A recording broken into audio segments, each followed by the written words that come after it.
This isn't the most unique tank in the world, and I'm sure probably a lot of people have these. And so I'm not really going to talk a lot about the fish. It's an mbuna tank. It's a species only tank.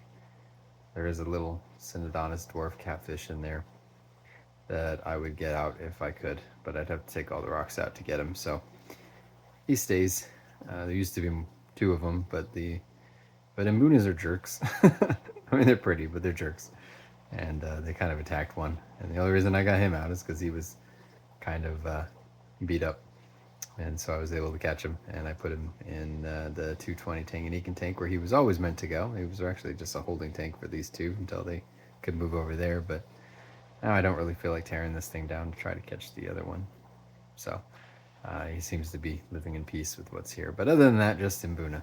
But there's a couple unique things about this tank that some ideas that I had, and I like most mbuna tanks, I just overstocked it with a lot of mbuna just to kind of spread out that aggression. And I didn't want to have to do a lot of water changes with it, so this was the idea that I had, and it worked out for the most part. Which is, you see those two tubes in the back of the tank. Going back, I would buy black PVC instead of buying white PVC and painting it. But what those are is those are just holders for the roots for the plants. I turned off the light that helps these things grow, just because it was giving a lot of glare. But you can see I just made these lids, and I all my lids are made out of this greenhouse paneling, which is a pretty common lid that people use and make. But just drilled some holes in it, and I got and built these little holders, and I put all the roots in there. And when the roots do grow out of those holes in the sides, the mbuna rip them up, so they kind of keep them trimmed down. But I didn't want them doing that with the roots all the time because I wanted the plants to grow. And as you can see, they have grown. That peace lily has flowered multiple times. I trim it down. And this pothos stem runs all the way down the fish room here, all the way over to there. So it's like, I don't know, 9 feet long or something like that. Um, so, yeah, they do an amazing job at pulling the nitrates out of here to the point where I probably only have to change this water maybe every 2 weeks at most, depending on how much I'm feeding. But I've gone as long as a month in between changing water, and I don't really get too high of nitrates in there. I test it weekly. I just use test strips, which I know aren't the most accurate, but they work great for just getting a quick snapshot to know whether or not I need a water change. But yeah, so it works really well. This one is another tank that I have that has dual Tidal 110s to filter it. And I have really soft water, so inside of one of the Tidal 110s, there's a couple bags of oyster shells. I know a lot of people use crushed coral and to raise the hardness of their water, but I generally just use crushed oyster shells because I have chickens, so that's available to me and it works great.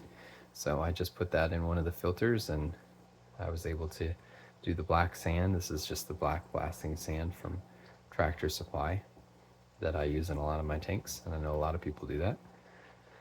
And that keeps my pH up without me having to spread it throughout the gravel. To be honest, these things are probably so bred in local water, because I actually got them from a local fish keeper, that they would probably do just fine in my well water. I don't think they would have an issue. They're so far removed from Lake Malawi. I'm sure they're probably very few pure species, pure strains in there. So probably wouldn't matter, but I always do it just for the sake of consistency in the water. But yeah, and then just a couple aquarium co-op heaters, which they don't make anymore. I'll probably have to switch them out at one point because um, they're great heaters, but the the temperature sensing units in them seem to be very sensitive to things, and they kind of break easily, and they just don't keep the temperature. They kind of change over time. I've noticed that I test the water temperature on all my tanks frequently, and I noticed that the ones with these heaters in them tend to be the least accurate, um, as opposed to the Eheim heaters, which are also notoriously difficult to get accurate because you have to kind of adjust the dials. But once you get them, they're very seem to be a lot more stable. So anyway, I just wanted to share that. I think it's a pretty unique system. I've never seen anybody else do it. Like I said, if I were to do it again, I would do black PVC because it kind of annoys me that the paint is chipped off. Not to mention, chipped paint in a fish tank is probably not a good thing, especially if they're eating it. I haven't seen any problems, health problems, but I mean, I don't know. I don't know if they're the ones ripping it off or if it's just been slowly peeling off with time. But if I had to go back and do it the next time, I'm definitely just going to buy some 2-inch PVC, black PVC, and do it with that. Because the plan was for it to be black and blend in with the background so you couldn't even see it. And it did look like that when I first set it up. It was perfect. Now it doesn't, but I'm so used to it, I just leave it as is. But it does the trick. It does exactly what I want it to do.